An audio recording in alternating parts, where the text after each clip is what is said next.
Thanks for the memory. For the Tin Lizzie, the Ford Model T, the Model A, the first V8, the Mercury, T-Bird, classic Lincolns, and all the others. It's been a long love affair with the most recognized symbol of the American way of life, the automobile. Let's take out the old family album, reminisce about the past, relive the legacy of the man who put the nation on wheels, Henry Ford. A legacy that began with the incredibly popular Ford Model T, the only automobile of its time that had the perfect combination: power, lightness, and durability. All of this at a price the average family could afford. During the 1920s, it set an amazing record. 60% of all the cars on Earth were Model Ts. In 1924, the word affordable took on new meaning when the Model T Roadster sold for $260. Henry Ford, a living legend, created the Model T. It was 1908, 5 years after the Ford Motor Company opened its doors. The inventor ran through the alphabet until he struck gold with the letter T. And what a success! By 1913, to keep up with the ever-increasing demand, an inspired Henry Ford introduced the industry's first moving assembly line.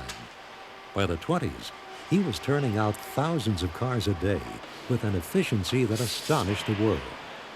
A moving assembly line with every part made to fit perfectly, every man given a precise amount of time to do his job with no wasted motion, produced an economical yet desirable automobile.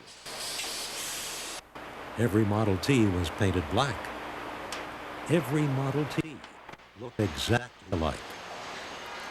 Henry Ford demanded the strongest, most durable materials for these cars bearing his name. They had better steel than most automobiles. Here was an American car built with honesty and dedication, built to do the job.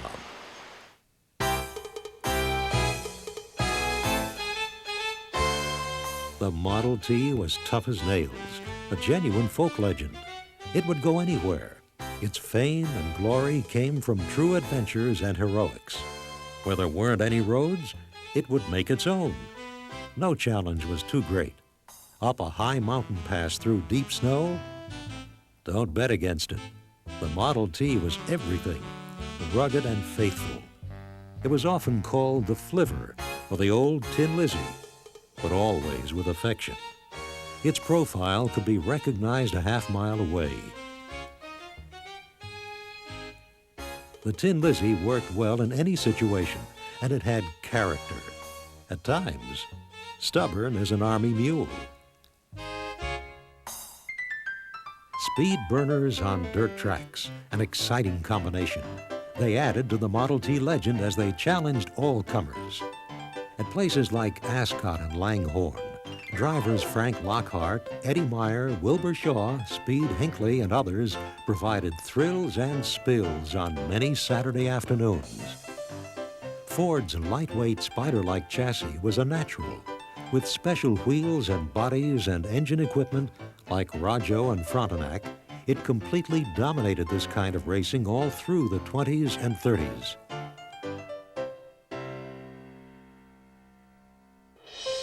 The country was ready for the Model T. It took Americans out of their homes and put them on the roads. Virtually anyone who wanted a car could have one. If your friends didn't, you'd take them along. More than any car, Henry's Model T gave people independence and saved them time as they pursued the good life, pursued the American dream. It was some car, preparing the foundation for everything we enjoy in today's automobiles.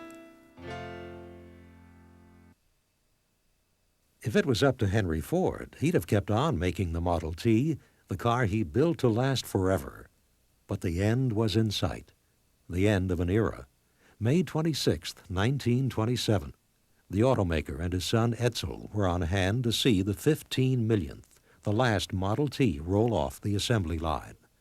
Times were changing, but Henry's old Tin Lizzie would be a tough act to follow. The Model T had become the national automobile. Now, Henry Ford had to create something even better. It took 7 months of hard work and millions of dollars to retool before he had what he wanted. It was a new car, so completely new that the motor genius went back to the beginning of the alphabet. He would call it the Model A.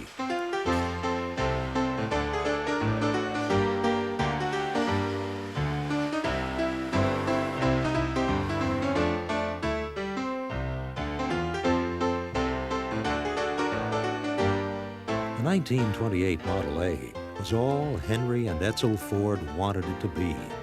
Simple, yet everything new and up to date. From the chassis with a quick 4-cylinder engine, 4-wheel brakes, and sliding gear transmission, to the body's more sporty lines. When it made its debut, it was easily the greatest new model introduction in automobile history. There hadn't been a new Ford in 7 months. 10 million people turned out to see the Model A in the first day and a half.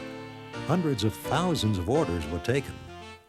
One of the first to take delivery of a new sedan model was cowboy humorist Will Rogers, a longtime Model T owner.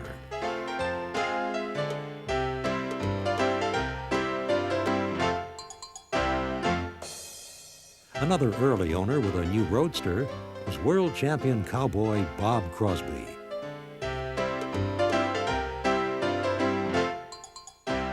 The new Model A Ford received so much national publicity that it was becoming very fashionable to be seen in one.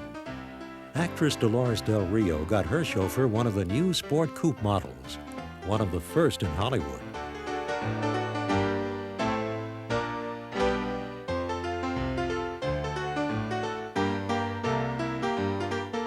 Women liked the car. It made them feel sporty. It had the kind of style and dash that fit the high-living American lifestyle in this era of ragtime jazz, the short skirt, and buying on time. The wealthy liked the Model A because it was the latest thing, the in thing, a decided change from their stuffy limousines.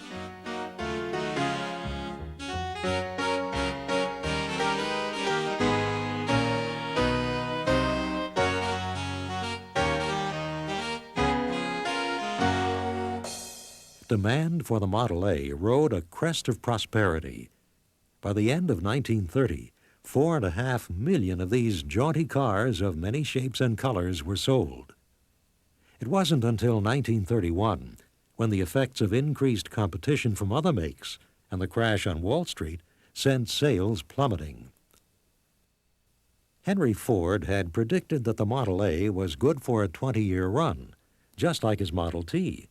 But pleasurable as the car was, events took its destiny out of his hands. Chevrolet, Henry's chief competitor, came out with a 6-cylinder engine in 1929. Its popularity cut heavily into Model A sales. It forced the company to react, and Henry did. Mid-1931, Model A production was stopped.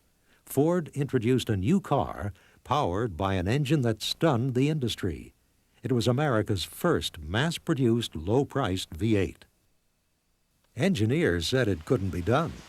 Ford engineers did it, cast an extremely complex V8 engine in a single piece. The company was back in the news with a revolutionary new engine. At 65 horsepower, it was not only more powerful and smoother than its competitor, the Chevy, but for about the same price, it took up no more space than the old 4-cylinder. It was the birth of a legend, the first of the soon-to-be famous Ford flathead V8s, engines that would dominate America's fascination with fast cars for the next 22 years. Henry and Edsel Ford, father and son, watch as their first V8-powered car is assembled at Dearborn, Michigan. The date? March 9th, 1932. Henry created the new engine, Edsel the styling that resulted in this unforgettable car, beautifully detailed from the classic radiator shell back It had rounded lines and a body slung low over a fast chassis. The 32 Ford had the perfect balance of proportion that would make it one of the most popular cars of all time. Offered with an optional Model B four-cylinder engine, the cars came in a wide choice of body styles, like this fashionable Victoria at $600, or the sporty all-weather Cabriolet at $610. Newsworthy and exciting, yes, but for the new Ford V8s, the timing couldn't have been worse. Jobs and money were scarce. It was 1932, the Great Depression. Cars were hard to sell. Crowds jammed the showrooms to see the new V8s, but few had the hard cash to buy one. The economy had hit bottom, and by midsummer, sales were so slow, dealers were holding open-air shows, giving free rides in a bid to drum up sales. Unscientific, but entertaining, riders in an open Phaeton model are told, "See how the V8 sticks to the road." But enough Americans did buy those first V8s. Henry Ford was on the right track with his new engine. The 32 Deluxe Coupe gave a hint of what lay ahead in styling. It was the first Ford with racy front-opening doors. The 1933 V8 set the pattern for a complete styling change every 2 years throughout the 30s. And what a beauty! Winged front fenders, heart-shaped grille, rakish body lines, sheer poetry on wheels. It was state-of-the-art body design matched to the fastest, strongest, most flexible chassis in its class. The stunning new 1934 Ford was basically the same car, but with more horsepower and a few classy refinements. The Depression was easing, and improved economy meant more people buying cars, more people traveling to places like the 1934 Chicago World's Fair, where Ford offered free rides at its big exhibit. That June, the millionth V8 came off the assembly line.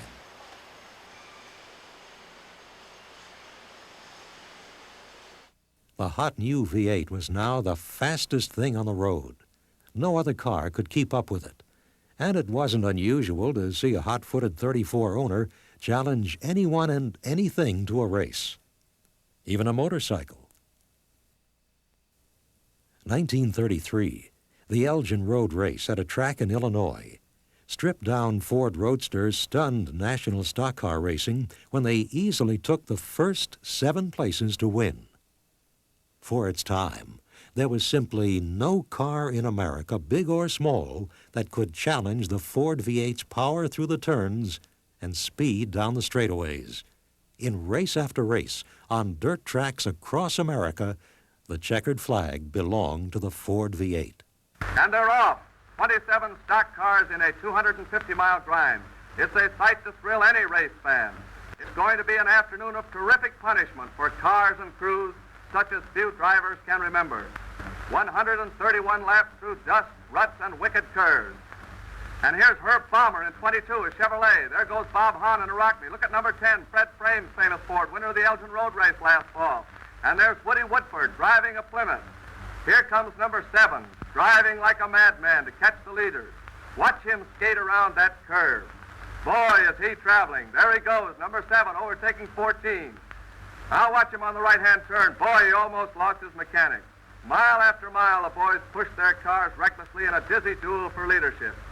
Watch for the blue flag. It means one more lap to go. Now it's the checkered flag to finish. And the winner is Stubblefield. 250 miles in 4 hours and 14 seconds. Gordon only a few seconds behind. Congratulations, Stubby. 10 Fords take the first 10 places. What a race, and what an afternoon.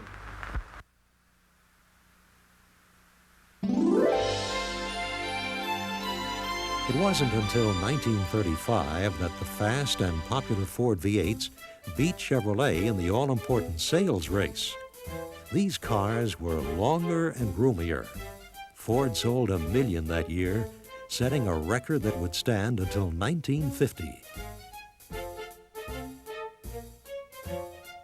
The deluxe three-window coupe was just right for the sophisticated lady. The 1936 Ford introduced the smooth look. Americans were now part of a new modern culture that wanted cars with swifter lines and more Art Deco style. Competition was growing. Henry and Edsel Ford had to bring out something completely new every year. For 1937, it was an ultra-modern streamlined body and a smaller 60-horsepower V8 as an option to the regular 85. As for styling, the 37 Fords created a sensation with their new teardrop shape and sleek body lines flowing straight back from its hood louvers and futuristic V-shaped grille. For the first time on a Ford, the headlights were molded into its fenders. The hood now opened alligator style. Where the 1937 models had straight lines, the new Deluxe 38 Fords had more curves. That year at the annual Portland, Oregon Rose Festival Parade, the Queen and her escorts rode in a new Ford convertible sedan. The official cars of the festival were all white Fords. It would become an annual tradition. For 1939, the big news was that Ford finally got hydraulic brakes. Advertising became increasingly important. Ford made its first movie theater commercials in color. A stabilized ride, new cushioned comfort, ease and quiet, new travel luxury in every Ford car. Get the feel of V8 performance. See your nearest Ford dealer for a ride in the quality car in the low price field. The Ford automobile was never better represented than in 1940. Beauty, quality, and ride came together in a car that would become one of America's all-time favorites. More than just good looks, it had new selling features. Among them were sealed beam headlights, and the gear shift lever was moved off the floor onto the steering column.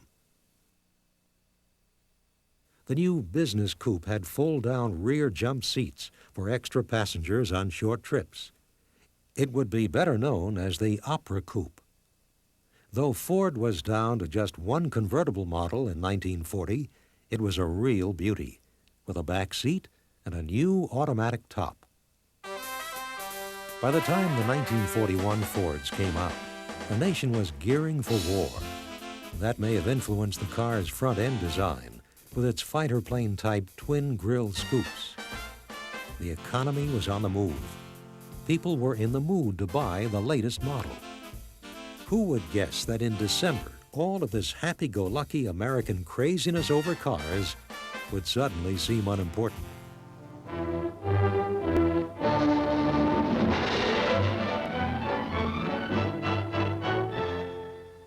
While the Battle of the Pacific spread today over a 5,000-mile front, the United States formally declared war on the Empire of Japan. Following yesterday's shattering and unprovoked attacks by the Japanese on Hawaii, the Philippines, Guam, Wake, and Midway, Congress met today at noon. By 4:15, the resolution declaring war was passed without debate and signed by the President, and the United States was at war. Ford's new models had already been introduced when the war broke out, but all civilian car production was stopped on February 10, 1942. Ford had a new mission. They would build military equipment for the Allies. In the service of America, Ford, the mass builder, has made thousands of Jeeps.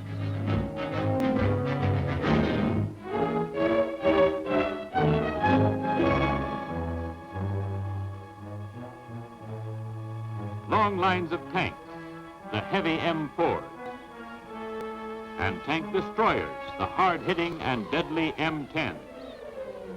An armada of amphibian Jeeps. Here comes one, and in she goes. Military trucks built by Ford were turned out by the thousands. Army air gliders built by Ford played an important role in the war, landing men and equipment behind enemy lines.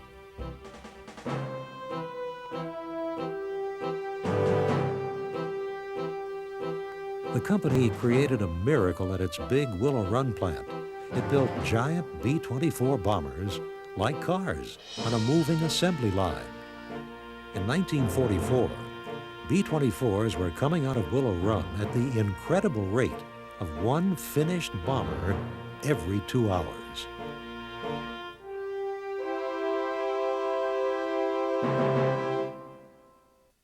Henry's hard-working son, Edsel Ford, was devoted to the war effort. In 1943, at the age of 49, he fell sick and died. It was a terrible blow. Henry Ford was too old to run the business, so Edsel's oldest son, Henry Ford II, was brought home from the Navy. 2 months before the surrender of Japan, Ford became the first U.S. automaker to get back into civilian car production. Here, young Henry drives the first 1946 Ford model off the line at Dearborn. The date, July 3rd, 1945. He presented the car to President Truman as testimony to America's ability to return quickly to peacetime production. Henry Ford died at the age of 83 in 1947. It was the end of the most remarkable chapter in the history of the automobile. Henry Ford II, his grandson, was running the company. He was to be severely tested. The war left the company in financial trouble. There hadn't been a new car design in 7 years, and there was a desperate need to get something fresh on the market. The risks were high, but young Henry took them. He led a daring crash project to bring out a new car. It had to be good. The gamble paid off. It proved to be the sensational 1949 Ford, the car credited with saving the company. It was like nothing Ford had ever built before. It was lower, shorter, narrower, yet still roomy. By now, people were buying cars by how they looked. Ford's new look for 49 projected clean lines leading to a bullet-shaped grille. Within the first 3 days of its introduction in June of 1948, 28 million curious Americans jammed showrooms to take a look at the 1949 Fords. Not since they brought out the Model A 20 years before had Ford seen anything like it. More than 100,000 cars were ordered on the first day alone. There had been years of rationing and shortages. Now, Americans needed many things, but nothing was in greater demand than cars. There was such a surge in buying that in 1949, the industry exceeded its 1929 all-time record. It produced more than 5 million automobiles. The boom was on. It was the beginning of a new prosperity and a new culture called automania. For the generation of the 50s, anything was possible. And buying the latest convertible meant keeping up with the Joneses. The American dream had been realized.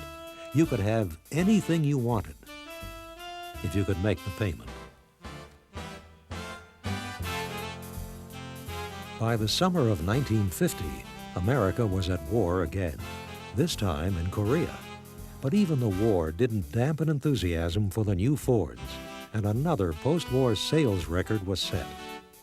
A hot-selling new option first introduced by Ford on the 49 models was overdrive. You and your engine sit back and relax together for the smoothest ride you can imagine in the one fine car in its field. Now, suppose you need great acceleration, but fast. Tramp on it. A switch under the accelerator instantly puts your car into powerful, direct high gear. And when the need for acceleration is past, just ease back on the gas. Overdrive takes over again. Life in the 50s. It had a lot going for it. In 1951, this new Ford V8 convertible sold, fully loaded, for about $2,000. A gallon of gas cost 20 cents, and the fellow pumping it made about $1 an hour. And some things were just taken for granted, like service. Anytime you stopped at a gas station, there was the usual free check under the hood, a complete polish of all the glass, and probably a check of the tire pressure all around.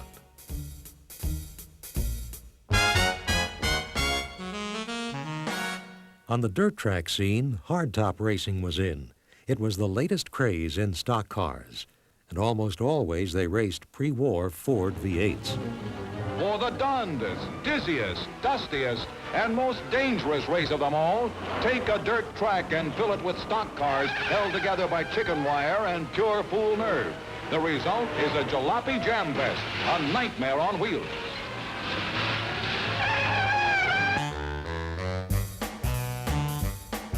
Hot rodding, born in the 30s and 40s, reached its greatest popularity in the 50s, symbolized by the 32 Ford, the most popular car ever to hot rod. The craze swept high school campuses across the nation. Once again, it was the Fords that dominated the scene with their youthful styling and quick flathead V8 engines. Every good-sized high school had an auto shop. It was here that many future automobile careers got their start. Cars were hopped up, chopped, channeled, and raced at the drop of a wrench. This led to scheduled drag racing at old abandoned airstrips. Here, hot rodders would pioneer the speed and safety developments seen at these kinds of events today. Customizing, a more sophisticated form of hot rodding, reached its zenith in the 50s. Today, it's considered a uniquely American art form. Ford sponsored a custom car show at Dearborn in 1956. These were among the entries: this 1950 Ford Club Coupe and this chopped and Section 48 Mercury. In 1953, Ford celebrated its 50th anniversary. The company had come a long way since the Model T.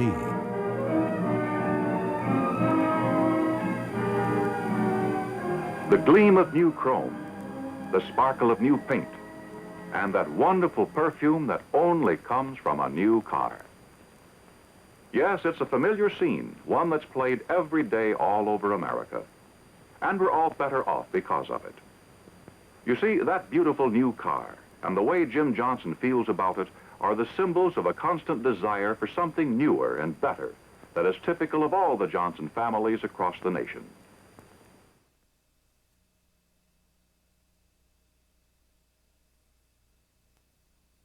"1954 marked the end to the famous flathead V8 after 22 years. It was replaced by Ford's first overhead valve V8 engine, the Y-block. There were other new Ford features this year. A man's work is from sun to sun, but a woman's work, well, that practically stops the second she slides behind the wheel of a Ford. With a touch and a button, she can raise or lower the seat or move it forward or backward automatically. She presses another button to raise or lower the windows. Now she moves the Ford-O-Matic lever to drive and enjoys automatic shifting no matter how many stops and starts she has to make. Americans were growing fond of European sports cars, and when Chevrolet's Corvette entered the two-seater market in 1953, Ford wasn't far behind. The beautiful new 1955 Ford Thunderbird was introduced to the press by company chairman Henry Ford II. It was September 1954. Base priced at $26.95 with a removable hardtop and quick 292 V8, it was an immediate smash hit, outselling the sluggish Corvette in 1955 nearly 24-1. The sporty new T-Bird, as the public would call it, was more than good-looking. It was fast. Daytona Speed Week, 1956. A specially tuned T-Bird, driven by Chuck Day, won the standing mile against every other make entered in the production sports car class. Last and fastest of the Thunderbird two-seaters was the classy 57 model. Available with an optional supercharger, It made the fastest flying mile of any 1957 car at Daytona. Successful as these popular cars were in their first 3 years, Ford marketing surveys showed that, given a choice, if it had a back seat, more people would buy it. Out of this came the new 4-passenger Thunderbird for 1958. Ford had done its homework. Sales of the new square-style T-Birds, which came now as a fixed hardtop or convertible, nearly doubled the first year, tripled the next. The Thunderbird's future was sealed. It was now a family luxury sports car. 1961, the projectile look with full-length body sculpturing.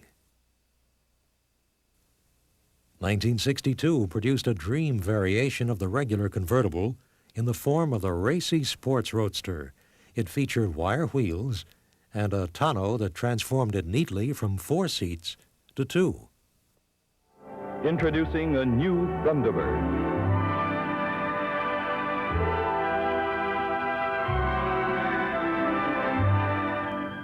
So different, so beautifully different.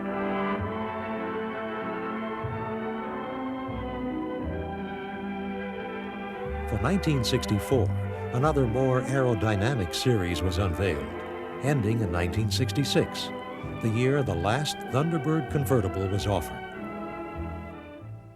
From now on, the preferred T-Bird would be a sporty hardtop.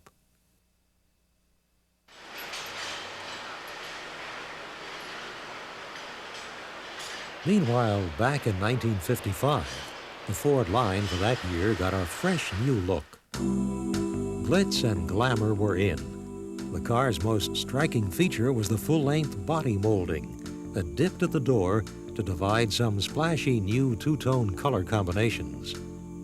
Top of the line was the new Fairlane, named after Henry Ford's home in Dearborn, pictured here as a backdrop to a 1956 two-door Victoria model. The colorful 56 Fords were a little changed from the 55s, except for trim and some new safety features. In 1957, the latest rage was tail fins. That year, Fords were modest compared to others.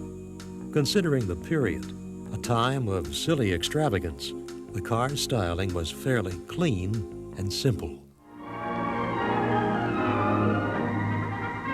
The most talked about car in 1957 was the new Ford Skyliner. Just about 50 seconds, less than a minute to change from a hardtop to an open-air car. The world's first and only true hardtop convertible. That's the Fairlane 500 Hideaway Hardtop. In late 1955, Ford Motor Company offered one of the most stunning cars of the decade, the top of the Lincoln line, the new and very limited production Continental Mark II. Virtually handmade, elegantly styled, with some of the purest, understated lines to come out of Detroit. It was America's longest, and at $10,000, its most expensive car. The Lincoln nameplate joined the company in 1922. That year, Henry Ford bought the failing Lincoln Motor Company. His young son, Edsel, was given an assignment: make it into one of the great names in luxury cars.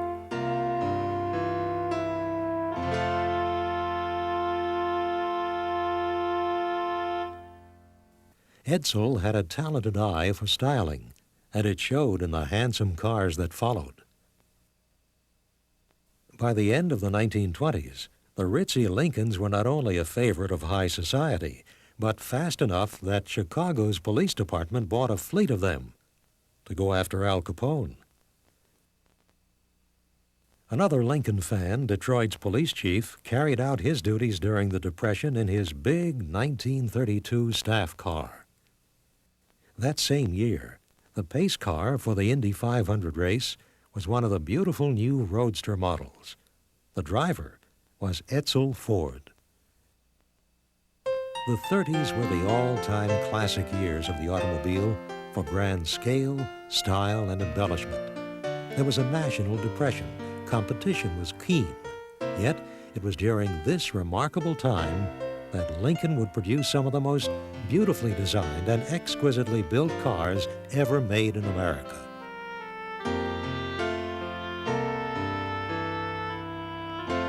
For the middle-priced buyer, there was also the ultra-streamlined new Lincoln Zephyr V12, introduced in 1936, a car way ahead of its time in automotive design.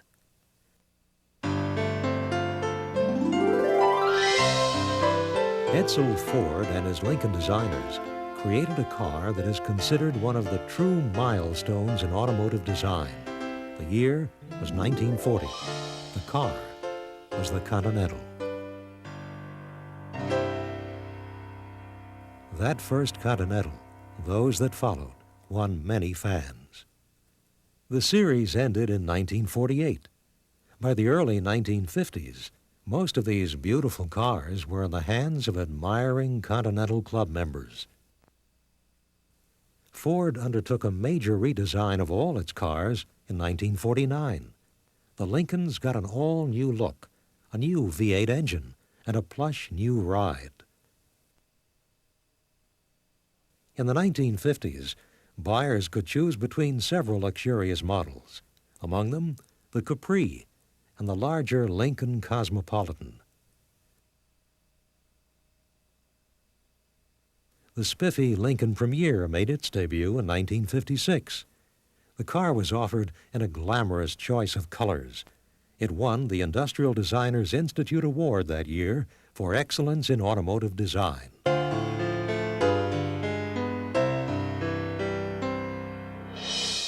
Mercury, another popular nameplate. It's played an important role on the American automotive scene.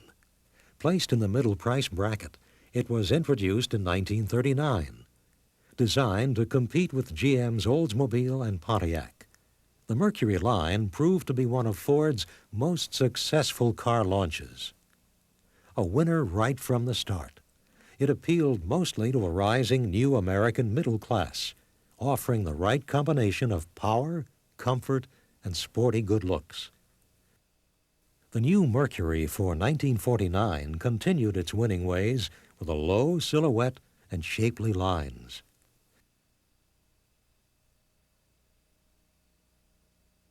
Few cars in the 50s were more cool to be seen in on the cruising scene than the 49 to 51 Mercs. The next generation of Mercurys splashed onto the automotive scene. There was more chrome, glamour, flashier colors. Two tones with matching interiors. These were the best sellers. American women love their cars, and Mercury continues year after year as the one car that has always had an enduring feminine appeal. An appeal that keeps them coming back. You just can't beat a 58 Ford. Try one out soon at your Ford dealers. Tell them old Ern sent you in. Thank you.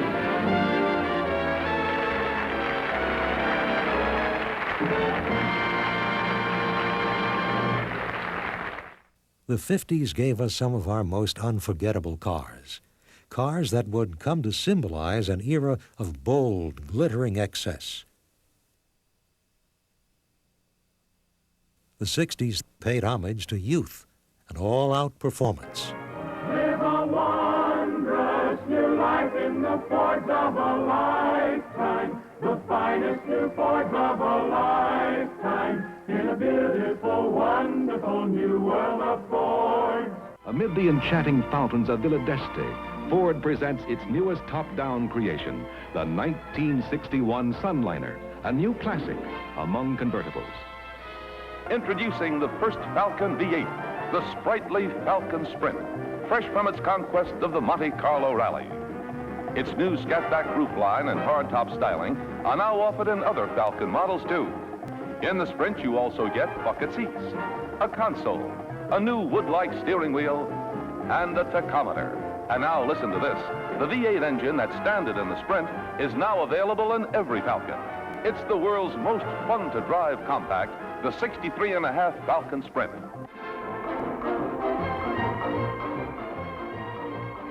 The American auto industry produced a generation of exciting cars in the 60s, but nothing compared to the Ford Mustang.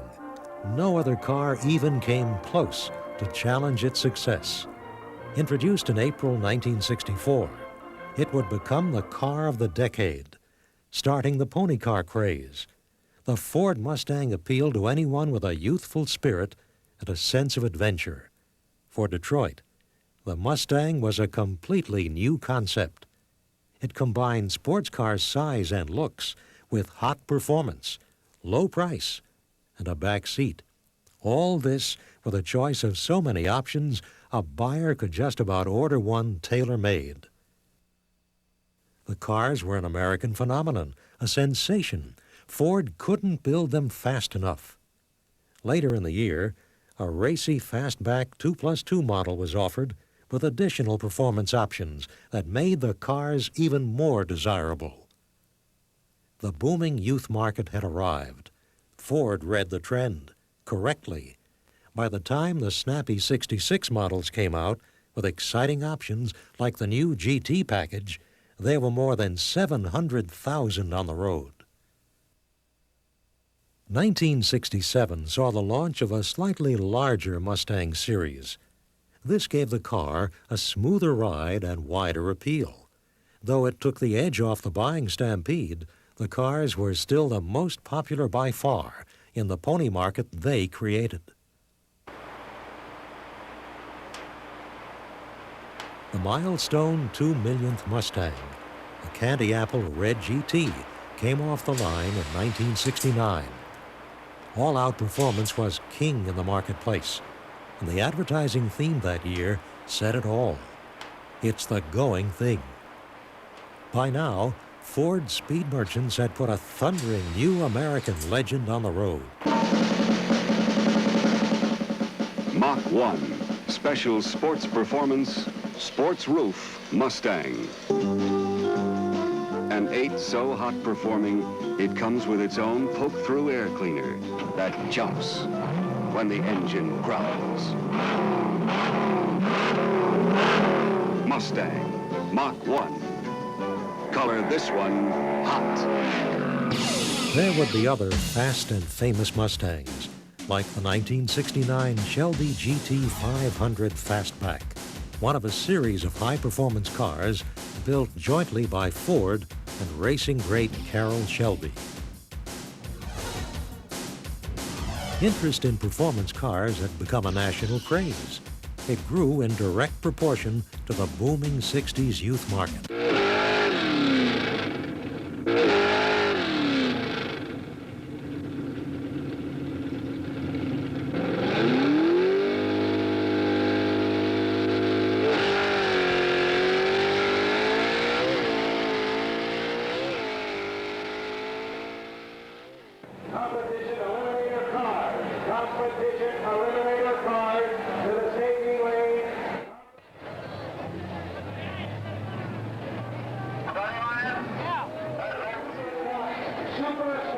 Ford Motor Company was into racing in 1963.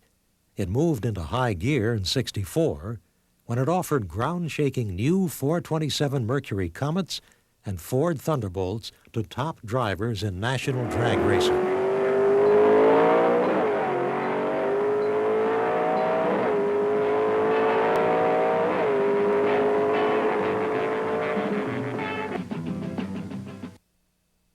The investment in performance really paid off. When Gas Ronda took the National Top Stock Championship in 1964 with his hot 427 Ford Thunderbolt, race fans wanted one just like it. This is Van Patrick at Riverside, California, home of the rugged Riverside International Raceway, where the first major race of 1964 was held Sunday, January 19th. Stock car racing was hotter than ever, and Ford was back in a big way, sponsoring some of the top race teams and drivers with a new high-performance 427 Ford Galaxy. Ford's Lincoln Mercury division sponsored its own Mercury race teams. They chalked up some impressive wins. In 1968, Cale Yarborough, driving a Cyclone, won the 500-mile races at Daytona, Darlington, and Atlanta. 1966, Ford's most dramatic effort on the track. The company built the ultimate race machine, the GT40, to enter Europe's most prestigious race, the 24 Hours of Le Mans.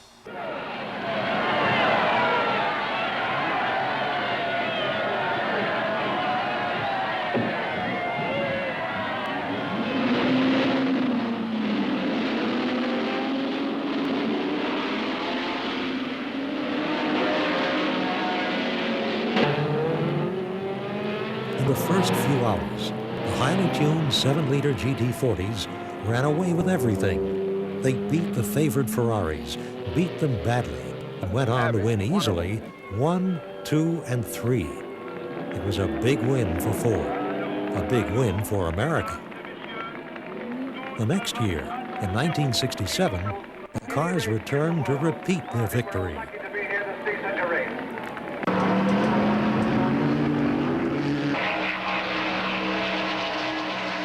Boss 302, Mach 1, 428 CJ, 4 on the floor, high performance, all part of a new language in the 60s. These were exciting times to be young in America and into cars. If you liked what you saw on the track, your Ford or Mercury dealer had just what you wanted for the street. In the new language, it would be called the muscle car. For the first time, a Fairlane convertible GT model, packing a 389 cubic inch V8. Deep down, still Fairlane rugged, Fairlane reliable. But what a beautiful difference for 66. The 7-liter hardtop with a standard 428 cubic inch V8. It's the Mercury Cougar 7-liter GTE with its own distinctive blackout grille, specially styled rear end, and a two-tone side treatment. Underneath the twin air-scooped hood is 7 liters of punching power. Torino convertible GT style. GT Flare, open air style, with new evidence of how Torino continues to pace its field. I think you will agree that we have good cause for satisfaction with the company's recent performance. The result for 1970 reflected in large part your management's strenuous efforts in the first quarter of this year. An inspiring address is given by Mr. Edsel Ford, president of the Ford Motor Company.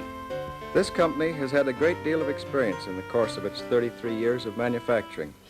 And one thing it has learned is that the principles on which it is founded are pretty sound and they wear well in all sorts of times. Your job is one of which you may well be proud.